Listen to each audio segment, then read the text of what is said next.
Jeff Wittek is not winning role model awards anytime soon, and this is wrong. He's not perfect, but his life is a perfect example of how no matter the victories or the failures, anyone, even the least likely ones, can turn their life around. And thanks to the creator economy, Jeff is slowly climbing his way to the top, and soon his personal self-care brand will go up against one of the other brands in the industry, and that will be the marketing throwdown for the ages. We'll talk about it later in the video. For now, time to get our haircuts.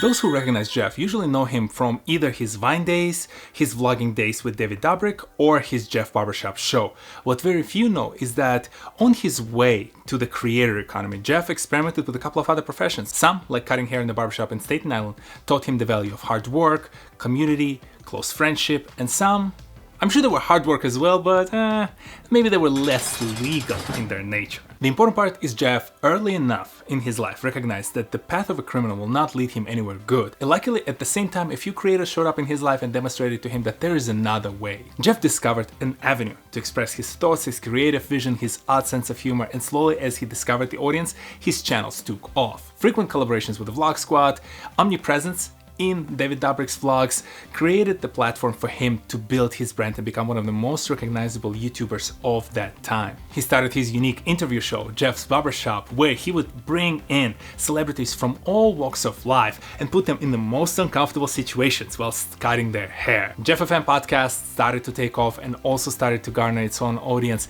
Everything was pointing up until a very fateful day in Utah that changed it all.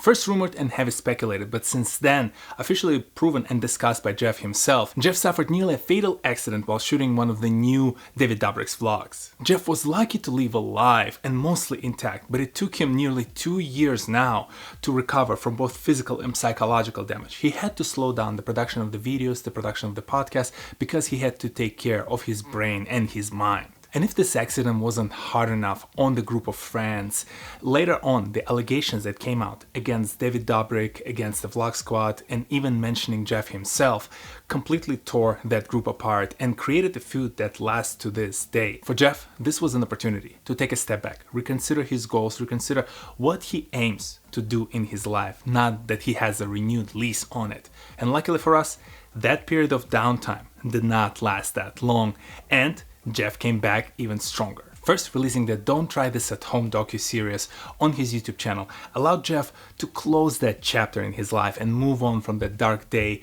and continue to push forward. Numerous awards, positive critical reception, and a heartwarming reaction from his fans reminded Jeff that he is a creator in his own right. What followed was a reincarnation of the Jeff FM podcast, reincarnation of Jeff's Barbershop, with numerous artists, celebrities, athletes participating in the show, the launch of his personal brand and barbershop-related goods, and finally improving health. Jeff started to get back into the swing of things. He reignited his sense of self-worth, his ability to create great content and great physical products. And speaking of which, Dr. Squatch.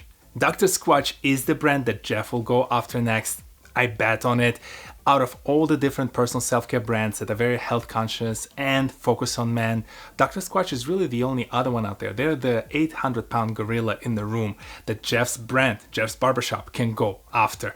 And between how well Dr. Squatch advertises their products and the odd marketing sense, that sixth sense that Jeff possesses, this will be a very fun throwdown that I'm looking forward to. Jeff, like many times before in his life, demonstrated that he will come back. He will stand up and keep pushing forward no matter what life throws at him. In this lies the lesson to all of us. If 10 years ago you would have told me that there's a former convict out there who started his own YouTube channel about cutting hair and now is a global celebrity, I would think that you're mad. But now, we have that avenue that the creators can take advantage of.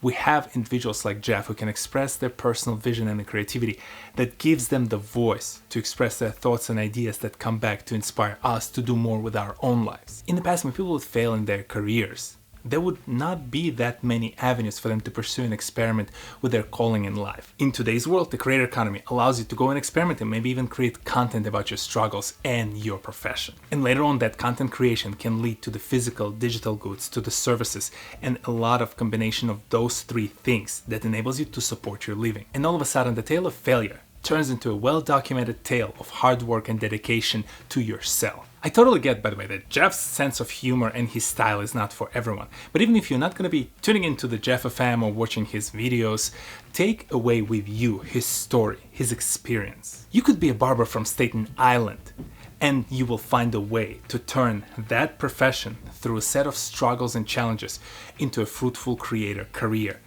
You might want to take a double take on your profession. You might think it's boring, but there might be millions of people out there who are very curious to learn about your life and how you go about your day. Nothing stops you from building up something of your own and telling your story.